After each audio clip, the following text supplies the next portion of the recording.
Good afternoon, everyone. My name is Elliot Rana, and on behalf of Harvard Bookstore, I am so pleased to introduce you to this virtual event with Sara Hamdan, presenting her debut novel, What Will People Think? She'll be joined in conversation by Hana Jabri. Thanks so much for joining us virtually today. You can find our full event schedule at harvard.com/events, where you can also sign up for our email newsletter and shop our shelves from home. Today's discussion will conclude with some time for your questions. If you have a question for our speakers at any time during the talk, please click on the Q&A button at the bottom of your screen and submit a question. We'll try to get through as many as we have time for at the end of the talk. This event also has auto-generated closed captioning available. Depending on the version of Zoom you're using, you may need to enable this yourself by clicking on the closed caption button at the bottom of your screen, which is where you could disable it as well. In the chat, I'll be posting a link to purchase What Will People Think on Harvard.com. Your purchases truly make events like today's possible and help to ensure the future of a landmark union bookstore as we continue our spring series.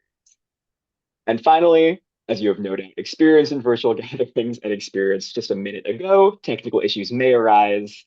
And if we do, we'll try our best to resolve them as quickly as possible. And thank you in advance for your patience there. And now I'm delighted to introduce today's speakers.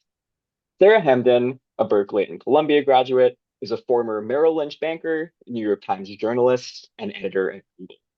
After winning a Netflix Short Story Award, she received the First Chapter Emirates Literature Foundation Siddiqui First Chapter Writers Fellowship for her debut novel, which she's discussing today.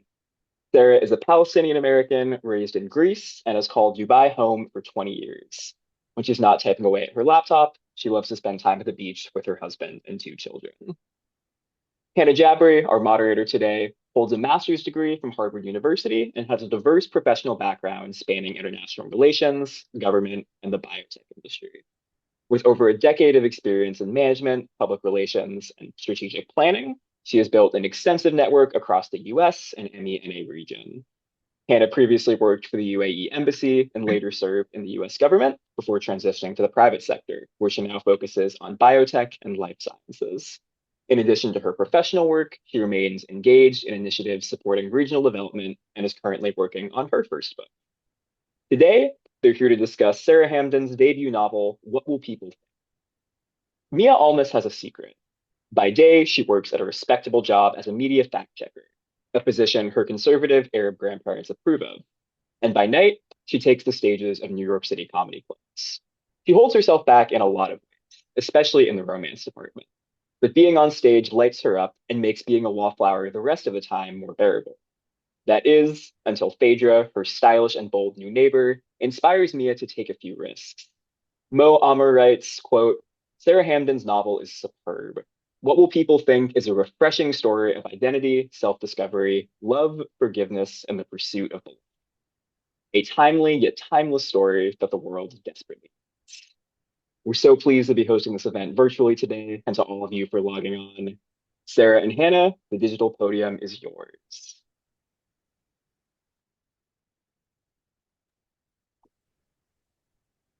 Thank you very much, Elliot. Hi, everyone. I'm Hana Jabri, and I'm thrilled to welcome you to this conversation with the brilliant Sara Hamdan, and as we celebrate the launch of her debut novel, What Will People Think? Sara's journey is such an inspiring one, from journalism to the New York Times to a Netflix Short Story Award to taking a leap from the corporate world to focus fully on creative storytelling. Now, her debut is already generating well-deserved buzz with picks from by the New York Times, Forbes, Yahoo, Vogue Arabia as one of May's most anticipated reads. Today, we'll explore the path that brought this novel to life, the layered themes within it, and how storytelling can help us carve out our own piece, our own voice, and sense of belonging. Now, let's start with the heart of it. I'd love to hear how What Will People Think first came to you, Sara, and was it always a novel? Did it take on a different form before it landed here? Thank you so much, Hannah, and thank you everyone for being here and making time for this. Huge thank you. I have to start with that to Harvard Bookstore because I've been waiting for this moment. I always say this, you'll hear me saying this for 10 years, but really it's my entire life. This is the debut of not just a novel, but of a dream. And it's coming at such a crucial time. And I couldn't be more grateful that even though I wasn't able to be at Harvard Bookstore in person, that we were able to come to this virtual event together, and for me to still be able to speak to everyone in this way. It's just so deeply meaningful to me, but also on a wider level. So thank you. Thank you. Thank you. Thank you to all of you for being on this journey. We're in for an exciting but emotional talk, as you probably have guessed. You asked me about how the idea came to me. I think it's taken me a long time to have the courage to be able to tell this story, because I've always wanted to find myself reflected in literature and um, in movies and books as just a strong, warm, funny, modern Arab woman. And I never had that growing up. So I wanted to be able to tell that story. And I think that comedy and humor is a really powerful way to say what we want to say and be honest. And at the same time, be sensitive. It's a great way to break cultural stereotypes. So this is where the idea of Mia being a comedian came about. And there's also a nice personal thread there, because I found love through comedy and humor, which we can talk about later. But I just think it's a very powerful connector. And this is where the idea was born. I started writing this at a time when I thought, is there even space for a mainstream story that features a Palestinian family or a Palestinian American protagonist? And I think for a long time I held myself back. But then when I won the Netflix Short Story Award, and then winning the fellowship spot after that really helped me feel like I had something of value to say. So the fact that we're here now and it's the debut of this novel, it's just, I have goosebumps. Yeah, exactly. And it's not lost on anyone how bold it is to step away from a corporate career, to pursue creative projects full time. Can you share more about that transition, what it looked like for you, and what surprised you along the way? It's funny you should say that, because the title of the book is What Will People Think? And for a long time, I feel like I was even guided by that, because I wanted to do the right thing. It was that model minority myth of wanting to be the best in class and then to work hard in your chosen career, which really should be doctor, banker, lawyer, somewhere within those three is kind of the acceptable thing. And I did. I started off as a banker because I thought this was what I should do. And it's a good skill to know how money flows and how to manage it. So I am grateful for that, but it really wasn't for me. I mean, I'm an artist at heart. I'm a creative and emotional person sitting in front of four computer screens that are flickering with Bloomberg, the Bloomberg term. It just wasn't for me. I was a misfit. And I was always writing on the side. So from a young age, I would write short stories, bedtime stories for my younger sister so that she would go to bed. And I haven't stopped. She's still reading my drafts to this day. So I think it took me a long time to shift my mindset from this is just a cute hobby, like someone who enjoys singing in the shower or maybe doodling, to this is something that I could actually use to not just make a living, but to really get into that next level that I'm looking for, and maybe even have some sort of impact, have something to say that adds value and matters. And in this case, we have something that's funny and warm. And I think when it comes to storytelling that features Arabs and Arab Americans, it's always that singular narrative. We're always painted a certain way. We see that in movies and shows. And I just wanted something that felt really authentic, so that maybe the next cycle of storytellers will have that courage that it took me a long time to find. Um, I worked at a bank, and then I wanted to become a writer, so I transitioned into journalism. And that was a great way for me to learn about how every single person you meet has a wonderful story to tell. You just have to be a good listener. And I think this is what made me a good journalist, and it fueled that hunger to want to write fiction even more, because it helped me learn how to craft characters, different quirks. We are all so interesting. And And I think the more I worked in these corporate settings, the more I felt like I was moving further and further away from my dream. But I was earning really good money and I had that stability. And it was a very hard position for me to move from that into the creative space. But the turning points did happen when I won the spots. So like I mentioned before, getting that Netflix short story award, it was in the middle of the pandemic. I mean, even right now, this makes me feel like we're back in 2020 and I'm on a Zoom call. Um, and I was so burned out. I was in I think my fifth year as an editor-in-chief at Google, and it was a good job and I really liked my colleagues, but the actual work that I was doing was so dry. And when I was outside of the fun office that felt kind of like a nursery, it was all primary colors and free food. Suddenly you're just at home on Zoom and you're just doing the work. And my heart just was like, Sarah, what are you doing? Like every day I would just wake up and think this is not how I want to spend my time. And I had two young kids screaming around me all the time, and it was a tough time.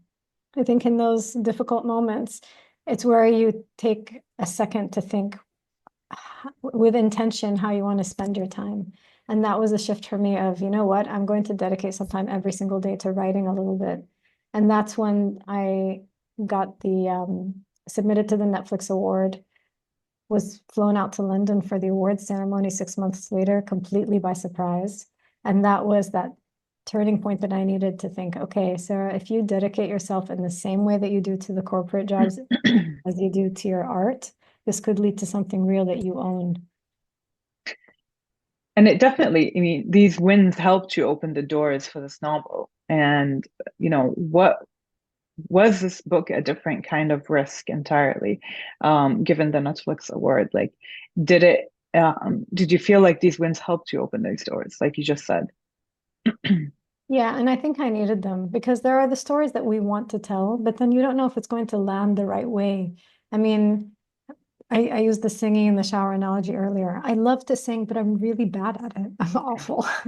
Singing will forever stay in the, carpool karaoke lane. But with writing, I needed to know if the story that I was telling would resonate with people because that's what we're about as creatives. You're looking for a connection. You're looking for someone to connect with your work and say, "Oh my gosh, I feel this too," or "I see you." And this is where the Netflix award really helped with that because like I mentioned earlier, I was holding myself back a little bit. I wanted to write a story that featured a strong, funny, warm woman, like the women that we know, the women that have raised us, the daughter that I'm raising now. And I had never seen that before. So for me, this was like the litmus test. And when that Netflix award, it was that validation that I so desperately craved to know that this was something worth spending my time on. When you're working a full-time job and you have two little kids and there's a pandemic, you need to be really intentional with your time. So Yeah. that was the moment that I thought to myself, yes, this is actually worth my time. And then the fellowship, it's the Emirates Literature Foundation here in the UAE. I live in Dubai. It's just the most incredible, one of a kind fellowship in the world where there's 10 fellows who are chosen each year. I was a member of the very first cohort. We were the guinea pigs. And we get a dedicated mentor who's a famous author to read through drafts. So I had Ursa Sigurdardóttir, who is an Icelandic crime thriller, exceptionally, multi-million copy selling author of Icelandic noir. So she does crime fiction. She was my mentor and she went through 4 or 5 drafts with me. And we were flown out to New York to do a tailored writing workshop. And we were introduced to agents. So all of a sudden I went Wow. from this unknown, oh yes, I had the Netflix short story award, but I went from being this unknown to somebody who had a complete manuscript that was so polished that thanks to the fellowship, that I had 5 agents wanting to represent me and like trying to woo me. And it was just the most marvelous feeling because that was a moment of feeling like, okay, not only can I actually land an agent after years of trying and rejections, but this thing might actually do really well. And we ended up going to auction. There was a bidding war between 3 of the big 5 publishing houses, and I ended up with one of the best. So Henry Holt is the publisher of the likes of Toni Morrison and Hilary Mantel and Sara Hamdan. I mean, what is life? That's amazing. That's amazing. I'm gonna dig a bit deeper with the book. Um, we'll start off, as a reader, what stood out to me is how layered the story is. And, it's funny, it's tender, it tackles some tensions around family, identity, ambition, and voice. Now, what made you want to explore this balance between who we are and who we're expected to be? You touched base on your transitions with your career. We're expected to be lawyers, etc. Um, so yeah, like who we're expected to be. I think that's a great question, and I think I'm still trying to figure it out, but I have a better idea of who I am now. So I was able to reflect on the time when I was still trying to understand it, which for me was Mm, my early 20s.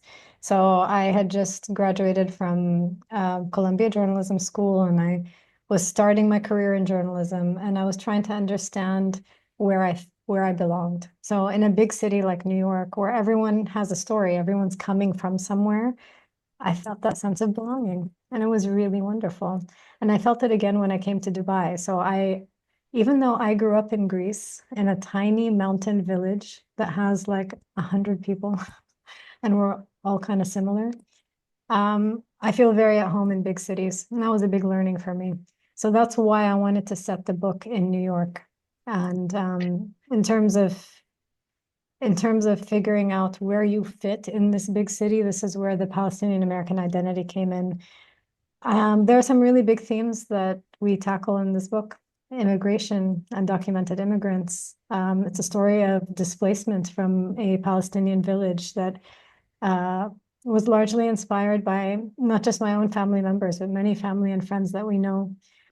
But it's all done within this framing device of her being a stand-up comedian and talking about them in a humorous way. And she's also a young woman in New York trying to navigate life and love and understand her place in it while reflecting on her own grandparents' past.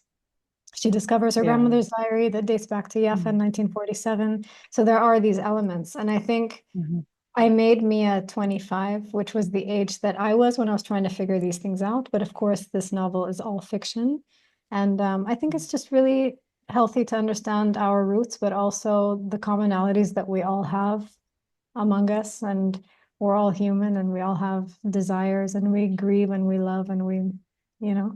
So I wanted to have this element of being extremely unique and maybe even niche, but then this universality. And I'm so glad to see from the Goodreads early reviews that this is a comment that regularly comes up. So people feel like this is a very specific story told through a very specific lens, but the emotions are really universal. yeah, that's very true. We also get that sense that Mia is navigating not just cultural expectations, but a kind of in between space between worlds, maybe even between the definitions of home. You've lived all over the US, Greece, Dubai, you've mentioned, and how has that helped the way you think about belonging? What does home mean to you after, you know, having lived in several places throughout your life? I love this question, and I think you and I have talked about it a lot, even on a personal note. Um, it's funny because I feel like I can get along with everybody, anybody. Like I could get along with the couch. You put me in a room, that couch will become my best friend. Living in so many different countries has given me this ability to really be able to talk to anybody. And I think that's what helped me also become a successful journalist. But at the same time, the other side of that is that I never felt like I truly fully belonged to one tidy thing. So I am Palestinian American by it's my heritage. But I grew up in a small town in Greece where everyone around me was Greek, and we would go and visit their um, grandparents' village that was in the same house that the great great grandfather lived in. And you just see this really strong sense of place and home. That is home for them. For me, I think that I've learned that home is more of a feeling and it's relationship based. So it's where my family is. It's where my husband and my children are. My home is more in people, and I'm able to kind of enjoy wherever I am. I think being someone who's lived in so many different countries has given me this appetite to travel and to experience different cultures. I'm the type of person who's not very materialistic. I don't buy handbags and shoes and stuff, but I will happily splurge on a trip somewhere new just for a chance to see a new place and to meet people and taste the food that they make and listen to the music. And I'm deeply interested in different cultures. But for me, home, I have to say, is people. It's the people I love. But I do have a thing for olive trees. I will say that. I love a good olive tree.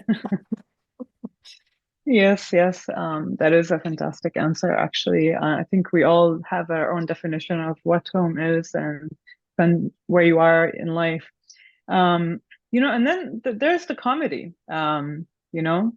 But Mia's stand-up life adds such a fresh lens to the story. Like, how did that element come into play? Have you ever tried stand-up yourself? You mentioned singing, but what about comedy? She slowly cringes. I used to actually be very terrified of public speaking. No, actually, let me just rewind a little bit further. The very first story that I wrote for the New York Times was about the rise of stand-up comedy in the Middle East. I've always been interested in humor. I love the classic comedians like Eddie Murphy and Robin Williams. So when I first graduated from Columbia, moved from New York to Dubai, I pitched the idea to my editor at the New York Times about stand-up comedy in the Middle East, and he loved it.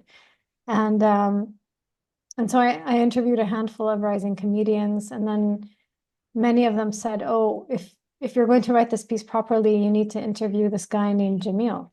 So I kept hearing Jamil, Jamil, Jamil from all these different comedians.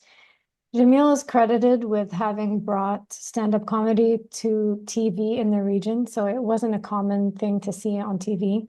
So the stand-up format is something he introduced to TV, and then he brought the Axis of Evil, which is a group of Arab American comedians, and had them tour all across the region, and it was sold out shows. And he had a TED Talk in Oxford with over 1 million views, all about this one topic. So I was trying really hard to get Jamil for a comment.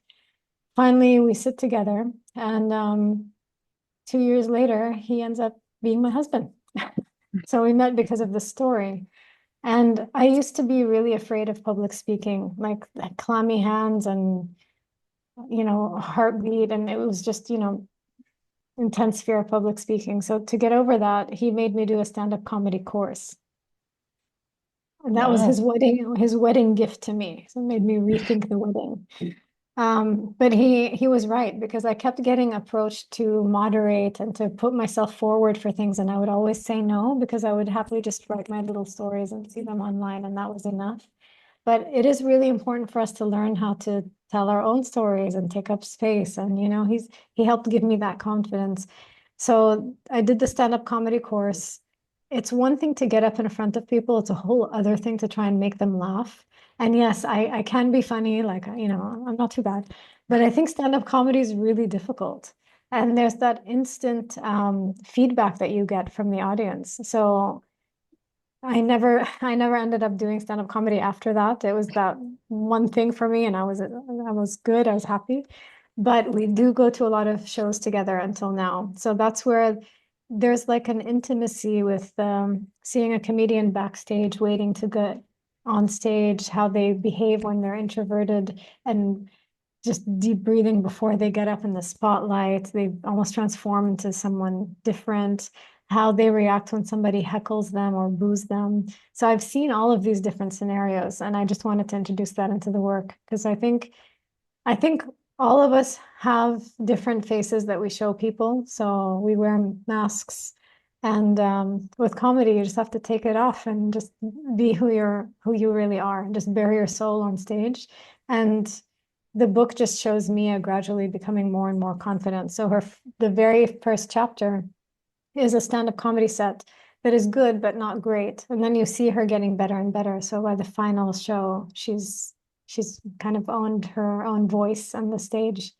And like I said before, I think I was really craving a story that features Arabs that is funny and warm, because we never ever see it. There's the show that Mohammed had this year, the second season, I thought was absolutely brilliant, because it also had that balance of emotional poignancy, but also humor. And this is what I've tried to do as well with this book. And there was a line in the show that one of the women says, she says, "We are more than just our trauma." And I felt that so deeply because we should be allowed to also express joy. It is a basic human emotion. Yes, yes. Well, that is quite the journey in comedy, Sarah. Part of the story reaches back to the 1940s, a time which you didn't personally live through. Now, as a writer, how did you approach the writing that era, and what kind of research or imagination did it take to build that world in a way like you've never, you felt through and connected to me as journey? Yeah, I take good care of my skin, but I definitely did not experience the 1940s myself. I think part of what I wanted to do is show that we all bring stories from our heritage or where we come from, even if we are in a modern big city. So there's always just some flavor of another time. And a lot of the village scenes in a village outside of Jaffa were inspired by my own grandmother, and she would tell me about her childhood in Jaffa before they were forced to leave. And I just wanted to bring to life this beauty and the simplicity of it. So just the woman in the shop and the baker and the school and all of that, these little forgotten details, you know. So part of it was first person research in terms of interviewing her and others like her. But there was also a lot of library research. I mean, I think you can guess by now I'm pretty A-type and I like to do my homework and get the A. So I went to the library and did a lot of reading from Edward Said to even fiction. There are so many beautiful works that describe that time. And one of the challenges for me was I have a few scenes that are written in the voice of a British soldier who was stationed in the village in Jaffa in the 1940s. And the way to bring him to life was to capture little details. I needed to know what color uniforms they wore. I needed to know what brand of cigarettes he might have smoked or if Mm, he rolled them. So all of these wow. tiny little details, and I was able to Mhm. get them by, again, doing research. There are some amazing diaries that are just part of public archives that you can look up. And the British National Army's website has a really nice chronological uh, detail of the time and even photos. So it was fun for me to explore. And sometimes, you know, how I mentioned to you before, growing up in Greece and seeing my friends who they have their grandparents' village and they get to see it. I was deprived of that. So through this research and through these stories, I was able to bring that to life a little bit in the book. Wow, that's actually quite fascinating. It's really exciting too. You see all that timeline within it, and you decide to, pick 1940. It's crucial time for the book to be written as well. Now, you've also spoken about before about the power of storytelling, and especially for women. Now, why is that important for you to center a character like Mia, someone who's searching and making her own voice louder? I think you don't even need to be have Palestinian or Arab heritage to feel this, but I think a lot of women enjoy now the opportunity to tell our stories and to take up that space unapologetically. So we're ready for this. Um, I just look at my own grandmother and my mother and the artistic dreams that they may have had that didn't come to life. And it was, excuse me, just really important for me to be able to show a strong Arab woman because, like I said, they're usually depicted in shows and movies as afterthoughts. Um, and I just wanted to prove that we could have a mainstream story that has not just one, but four Arab women as the leads. And the reception that it's getting now is absolutely incredible. I mean, seeing it on the New York Times lists and Forbes and all of that, it just feels like empowering and overdue and a great privilege. I can't wait now to see what's going to happen when it's out in the world and to hear from readers, even more readers.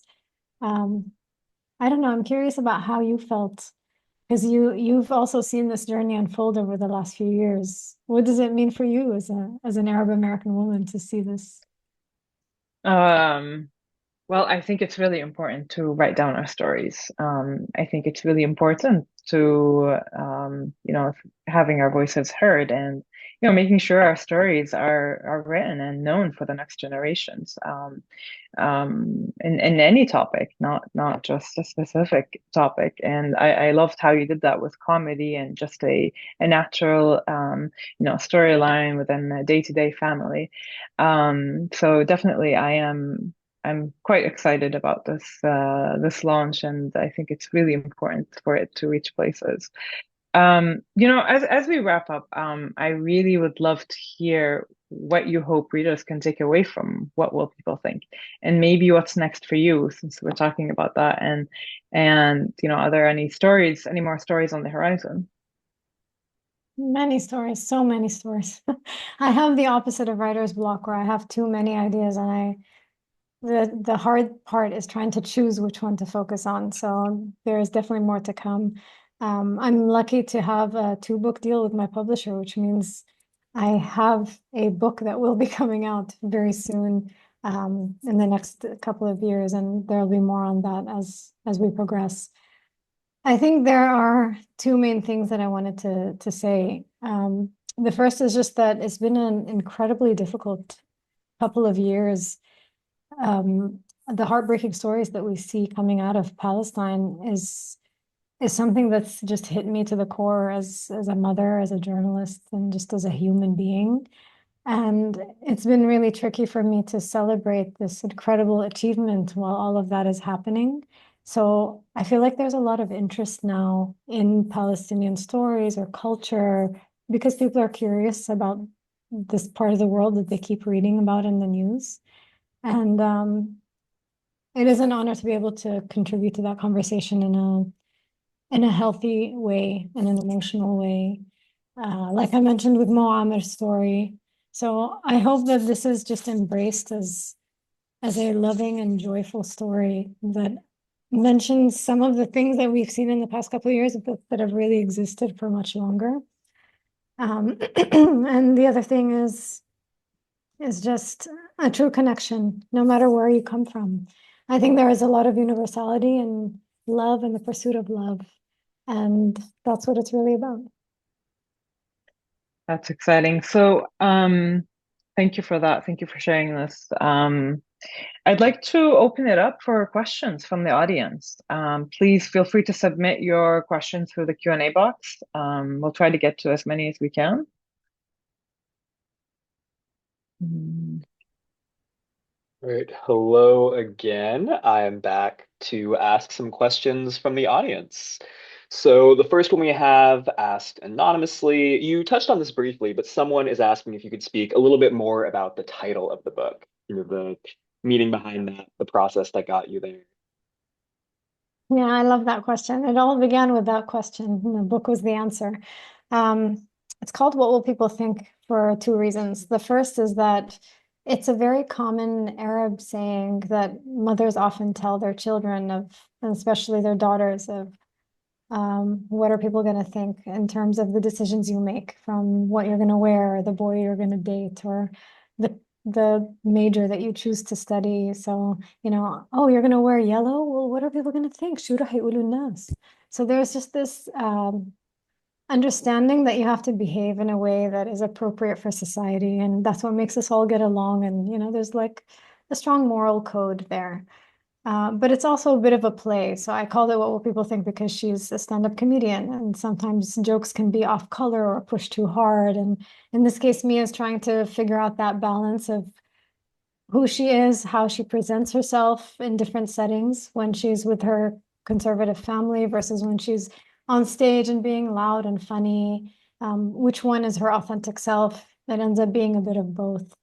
So I just thought it was a nice, provocative little title, but also tongue-in-cheek nod to the things that moms always tell us to make sure that we're behaving well. Amazing. We've got another that was also briefly covered, but someone is asking if you could speak a little bit more about other topics that you'd like to that you'd like to explore in future books. Yeah, absolutely. I think because I've had the privilege of living in so many different places and I do love to travel, there will be an element of bringing in different cultures. So in this one, I leaned in a lot to into my own Palestinian heritage and trying to understand that. Other works might include a setting in Greece because I did live there for 10 years and I do feel culturally Greek sometimes. Um, I also wanted to explore something to do with food because the same way that I used comedy as a framing device in this novel, I think there's a very rich place to explore, um, yeah, culture through food and maybe a female chef. I have a lot of ideas cooking, nothing concrete that I want to share now, except to say that in the same, I mean, this may not be the best example, but in the same way that Woody Allen might have a film that takes place in Barcelona or Rome, but you can identify his voice or storytelling style. This is something that I'd hope to achieve in the future so that my books will always have that balance of emotion and levity and an interesting setting and some universal problem that people can relate to. Amazing. We have got another question asking for your best piece of advice for writers outside of the West trying to break into Western publishing. Don't do it. No, I'm just kidding. It's very, very difficult. It's very, very difficult. And this is part of the reason why it's taken me so long. I always say 10 years because I think people don't talk about it enough. You see, it's so easy on social media to see authors getting the book deal or the press or whatever, and you don't realize how much happens behind the scenes.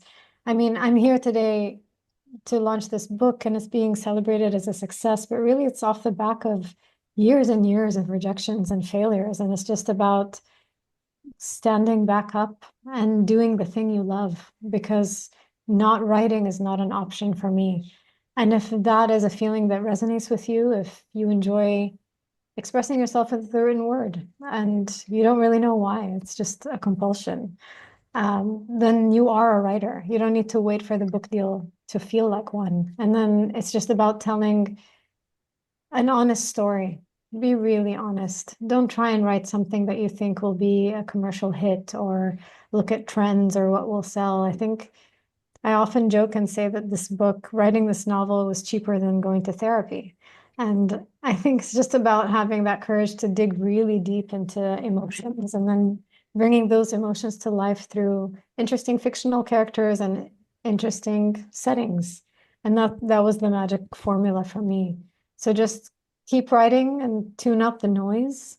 And like I mentioned earlier, I held myself back for a number of years because I wasn't sure if there would be an appetite for a story that featured a Palestinian family. And who would care about that when all the books that we read feature people who are very different to that? But that didn't matter in the end because I wrote a great story that happened to feature a Palestinian family. So just you do you and just go for it and write and tune out the noise and it'll happen when it's meant to happen. I just hope it doesn't take you 10 years like it took me. I think that is some great advice. We've got another anonymous question asking about the specific choice to make Mia a fact checker in the book, and if you think that was very important to the character and how you came to that decision. I did. That was actually a very intentional choice. Fact checkers need to be very have excellent attention to detail. They think twice about everything before they do it or before they say it. And I think her having Palestinian heritage means, and this is something I've always felt, that you always have to, it's like have a PhD in history in order to have the proper facts in case anyone says something. And I just wanted her to come in as somebody that is extremely studious and does things by the book, but then finds herself through her creativity. And um, and that's where the honesty comes in. So I made her a fact checker also slightly because it sounded like a boring job, so that it would be a nice balance to the more fun and lively comedy scenes. So that was a nice contrast. But it was kind of intentional, and I just thought it would be something that was a little bit different so that she wasn't just a journalist or an editor or something that we're used to hearing about. I just wanted to bring a fresh perspective. And when I was a journalist, I worked with so many fact checkers and they never get enough love, you know? So now we know the good work that they do in this age of citizen journalism and social media. I think factual accuracy is more important than ever. It is thankless work. We have Mhm. got another question from Michaela in the chat asking about your biggest writer inspirations. Who are some writers who have really helped you in this process? Who do you admire? Hi, Michaela.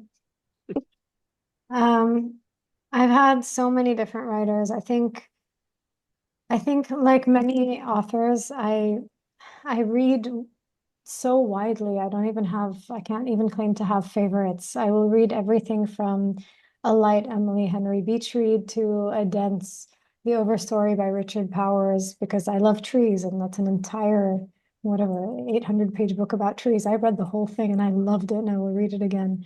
But I think in terms of authors who've really had an impact on me, it's usually work that I'll read multiple times. So it's almost like that first read isn't enough. And you end up reading the first time just to absorb the story, but then the second time to go back and study the way that they construct sentences or character development or why a specific story arc was so good and why it worked. I really loved My Brilliant Friend by Elena Ferrante. I think she had a really atmospheric look at Naples. I can't remember the exact time period. I want to say 1950s, but I might be wrong. Um, so I like really unique, interesting stories that feature women, as you can tell. So My Brilliant Friend fit right into that. I was also always a huge fan of Chimamanda Ngozi Adichie, the Nigerian author. Americana, Half of a Yellow Sun, and she's an excellent speaker as well. I think a lot of authors can be introverts. We're used to just writing and enjoying our little stories, but she's a fabulous speaker, and her TED Talk about um, the single story is something that had a great impact on me because she basically talks about how people from a certain culture are depicted one way, and you never see different perspectives. And that rang so true for me. And it's something that I've even mentioned during our chat today. So I'd say she's another one. I love Shantaram as well. That one took place in India, and it's about an ex-convict who escaped from a maximum security prison in Australia and began to sell fake passports in India. And it is just so beautifully written. It's based on the author's real life. So I think I just read really widely. And like I mentioned earlier, I think people are really interesting and different stories are interesting. And we should just try and read as much as we can, stories that feel different to us. And then you realize again how much we're all the same. Wonderful. We have got Rola in the Q&A who asks, what was the biggest surprise throughout this journey? So from private sector all the way to published author today. I think the biggest surprise was that I thought it would be difficult, and it was even more difficult than I thought it would be because it's just there's no playbook. It's a long, winding road, and you can't really ask people for advice because you have to do what's in your heart. So when I wanted to leave a cushy job as an editor at Google, people were like, "Are you crazy in the middle of the pandemic? What are you going to do? Like, why would you do that?" But I couldn't stay another day. I needed to just write this book and it was bursting to come out of me. And I had no choice because I didn't want to live my life writing for someone else anymore. I think I just reached that limit. Um, and I think as you get older and with all the different professional experiences I've had, there's an element of trying to make your way to the top and gain a seat at that big table. And then when you get there, when I got there, I realized, you know what, maybe this isn't for me. Whereas now, and I was telling my agent this actually earlier today, now that I'm finally publishing this book and it's this space that I've always wanted to live in, I've always wanted to be a published author. Now it feels even more wonderful than I could have ever imagined. And I think there's something to be said about artistic fulfillment if you're a creative. Sometimes it's not even a financial incentive. Um, but yeah, I would say, I didn't quit the day job until I got the book deal because that's my character and financial stability is important to me. So I'm not saying to just like get off this call and call your boss and say I'm out. I'm gonna go sing now or whatever. I was very thoughtful with it, and I did wait until there was another clear path for me. But it feels better than I could have ever imagined. And I'm so glad not to have to wake up and do the corporate thing that I did for so long because it was draining me. And this fits in a lot more with who I am. I feel very grateful for that. Great. We have got Jamil who asks, what will part two include? Which I guess is also a way to ask, do you think there is more for these characters? Could you see yourself continuing this story? That's a great question. And I absolutely do think that there is a story to tell. And I actually have it in mind. But I also am curious to see what the reader feedback will be like. I want this to sit a little bit and I want to hear what people connected with most. So with all of the characters that I have in the book, the second one could be a spin-off that focuses on one of the secondary characters and makes them a protagonist. And in the same way that there was a historical fiction element with this one, where we went back to 1947, Jaffa, Palestine, maybe the second one goes to one of the secondary characters ending up in Lebanon or in the UAE. Or I could play around with some of these settings a little bit. I have really clear ideas, but I also don't want to commit until I see the kind of feedback that I get from people, and then I can lean in. Because like I mentioned before, my mind is full of ideas, and the tricky thing is to figure out which one to focus on. We have got another anonymous question asking specifically about the symbol of the olive tree, just what that means to you, and they note that that appears on both the cover art and at the very end of the story. Yeah, I love that, and thank you for picking up on that. Um, for me personally, growing up in Greece, I was surrounded by olive groves. And then to know that I have Palestinian heritage and olive trees are also native to Palestine felt special. It felt like a kinship. I'm also, I know this is going to sound nuts. I feel like I was a tree in a past life, very rooted, very earthy, but then also the leaves and enjoying the air. Um, olive trees, olive branches, symbols of peace, um,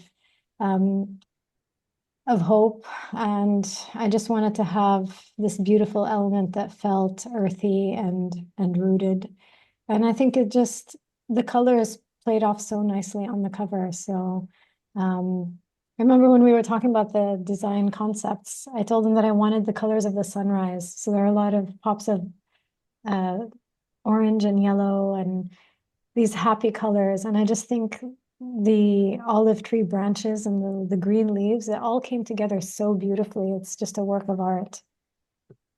Yeah, I always love to ask authors, how involved were you in the cover art process? I think I was too involved. I had a creative brief. I sat with my friend who's a creative production designer, and we put it together. Um, I had a feeling, and I wanted to try and figure out how to translate that feeling into the colors and the design. And we did go through several iterations, but I'm so lucky to have an incredible publisher and a designer who worked with me to bring this to life. We had several iterations, and they were so thoughtful with it. So, for example, at the top and bottom, you'll see a border. This is actually a Palestinian satriz, which is an embroidery pattern that comes from the very village that's mentioned in the book. So it's just a piece of history that's really lovely. It's up and down. And then we had just the sunrise colors. I wanted an element of New York City because the book takes place there and I love the city. So we have the Manhattan skyline in the back. So there are all of these different elements. And yeah, they just brought them to life so beautifully. It's wonderful. We've got a couple process-oriented questions. One person asks, what's a scene that you loved writing, and what's a scene that nearly broke you while writing it? Nice question. I loved writing the stand-up comedy scenes because that's where I had this creative license to play around, and because of my husband's knowledge in the comedy world, we had a lot of fun writing these lines and then reading them aloud to each other and trying to figure out how to make the early sets good, but not as great as the final sets. So seeing this progression. So I'd say that was a lot of fun. The difficult scenes were writing the scenes that were related to just Palestine in terms of the historical accuracy. The British soldier, like I mentioned, I needed to get him right. I needed his voice to sound like a man in the 1940s. So that one took a lot of research and thought. And then just to get the village scenes right, and then the feeling of when they were leaving, um, without being too heavy-handed, but also quite honest about it. So I'd say that was a tricky balance, but I think it still comes across as a humorous beach read, which I think is incredible. So I managed to introduce these serious topics in a lighthearted way, and I think that's very powerful. Amazing. Got another process question from Saba who asks for more information about your writing routine. Do you write every day? Do you have any specific rituals? What does the day-to-day act look like for you? Great question. Hi, Sabo. Um, I'm very methodical with my writing. I'm very, very disciplined. I don't need to, light a candle or get in the mood. I sit down and I'm ready to go. I wake up in the morning, take the kids to school. I exercise to get the blood pumping. And then I have breakfast and coffee, and then I sit down and I write for as long as I have the inspiration and the energy. Some days it doesn't flow as much, and I'll do 20 minutes, and that's okay. And some days the scene is really working, and I'm just living it, and I will just not get up for 3 hours straight. I'm still learning now how to just write every day for a living, in the sense that before I used to carve out stolen moments to write my books between work and kids. So it was only I'd get 20 minutes a day if I was lucky. And that's part of the reason why this took me so long. But now that I have the time, and now that I am a published author and I can just write every day, it's a great privilege. Um, I do still follow that routine, but I'd say, yeah, I'll write for that amount of time, an hour to three maximum, and then take a break. And then I do editing of whatever I wrote that morning in the evenings. Great. Lubna asks, do you think your book could be transformed to a movie? Have you thought about adaptation at all? Oh, I love that question. May the universe hear your manifestation. I would love that. I think that would be a dream come true. I mean, I wrote this story because it made me happy and I wanted to bring joy to others. And if it can become a film and reach more people, I think is wonderful.